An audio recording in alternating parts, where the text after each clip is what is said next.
Good morning. I was planning on staying here at Hawkesbury Junction for a few days, but the weather forecast for today is nice, for tomorrow it's nice, and then there are 3 days of rain. So what I've decided instead is to press on today and tomorrow and then stop somewhere for the 3 days and spend that time inside, maybe editing some videos or something crazy like that. So I was all set to go. It's been really quiet all morning, and suddenly massive rush, traffic jam. We've got people on the water point, people waiting to go through the stop lock, so I'm just going to have to hang fire for a couple of minutes and let the backlog clear. Here's the waterways equivalent of a Monday morning on the M25. One boat in the lock, 2 others on the water point, but eventually they moved and I got to put my hose on the tap and refill the 100-gallon tank, though the leak in my pipe doesn't help. Must fix that.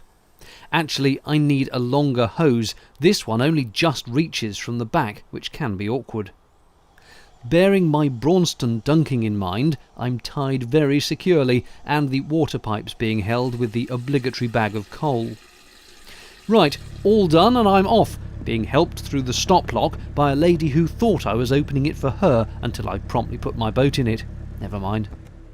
Then it's under the bridge and a 180-degree turn in a rather elegant, controlled and smooth bit of boating, if I say so myself. And yes, speeded up of course, or we'd be here all day. I'm not going to Coventry and came from Rugby, so we're Atherstone bound, with moored boats on this side of the bridge just as on the Oxford, and another water point for good measure. Well, after all that, I'm setting off at 20 past 11, and the promised sunshine has entirely failed to materialise, so this is not a good start.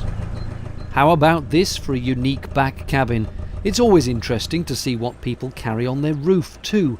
Maybe I should get a trolley. It's a pretty bleak kind of day and none too warm. I'm almost thinking of mooring up again. There's plenty of Armco here to run the chains onto. But being a brave and hardy soul, I persist. And look at those amazing garden steps to the waterway. People with houses here are clearly quite pleased with their purchase. A lot of effort going into the back gardens. Just occasionally the bridges get decorated too, which is nice to see. Exciting news! The wind is still a bit chilly, but there is the distinct hint of sun in the air. You can't really tell it from the sky, but things were getting warmer. Less appealing was the vast amount of absolute crap in the canal as I headed past Bedworth towards Nuneaton. It is so depressing that people will just chuck anything into the water, or the hedges, or the canal bank. That's a propane cylinder, for goodness sake. What is wrong with these people? Here's a more pleasant sight, the birds enjoying the waterside gardens. This, however, I found just plain freaky. What is it with these weird mannequins lining the bank here amongst the greenhouses? And just beyond it, this poor old wreck. Here's a treat though, a swan on its nest, awaiting little swanlings to hatch. Daddy swan keeping guard, I presume. If I'd had longer to dawdle and not been on a schedule, I might have been tempted to turn here.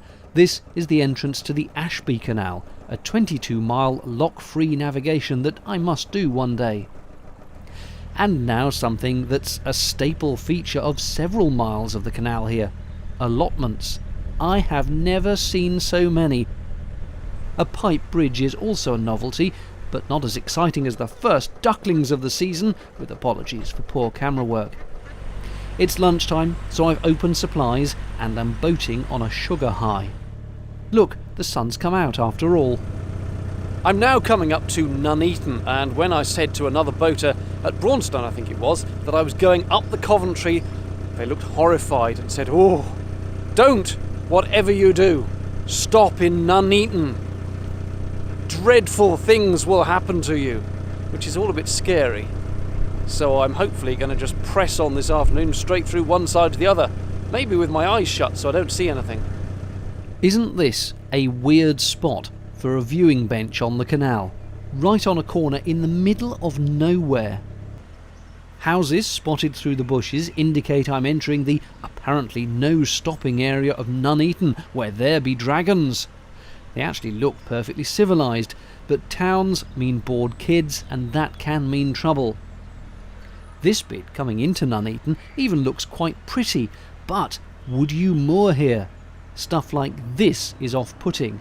I'd have public floggings for graffiti vandals. I refuse to call them artists, little buggers. It's an odd contrast with the niceness of the gardens again leading to the water. There's obviously many here who take pride in their home, just a handful who ruin it presumably. Approaching a boatyard now, and a chance for supplies if needed, coal, gas, that sort of thing. I'm almost through the town by this point, but oh look! More allotments stretching for miles. I tell you, when the apocalypse comes and we all have to be self-sufficient, you're going to want to move to Nuneaton. Bring a can of whitewash, or a jet wash, would you though? And a cat o' nine tails for the vandals. You know, we played Spot the Motorway in the last video. This time it's Spot the Allotments. Not sure if this swan was nesting or just having a little lie down. Afternoon naps are something I approve of. You know you're exiting town when you see the new housing estates being built on the outskirts, so I must be almost done for the day. Farewell Nuneaton. I don't know if anything bad would have happened had I stopped overnight, but I didn't want to run the risk of the boat getting daubed in painted tags. So I'll take this more rural spot for a bit, I think. Well, I'm through Nuneaton. It's 2 o'clock and I definitely need to pause for some lunch. I may even stop here overnight. I've got a little way on tomorrow's journey to Atherstone. With my usual impeccable taste, I have picked a spot that is not only next to a tractor roaring up and down the field making a noise, but also a railway line, the usual one, the West Coast Main Line, I think, with the Virgin trains running every few minutes and making quite the racket. But never mind, it'll do. It's somewhere to stop. Oh, I think... yes, here comes a train right now. It'll be fine once I'm inside. I won't hear it. I'm sure it'll be fine.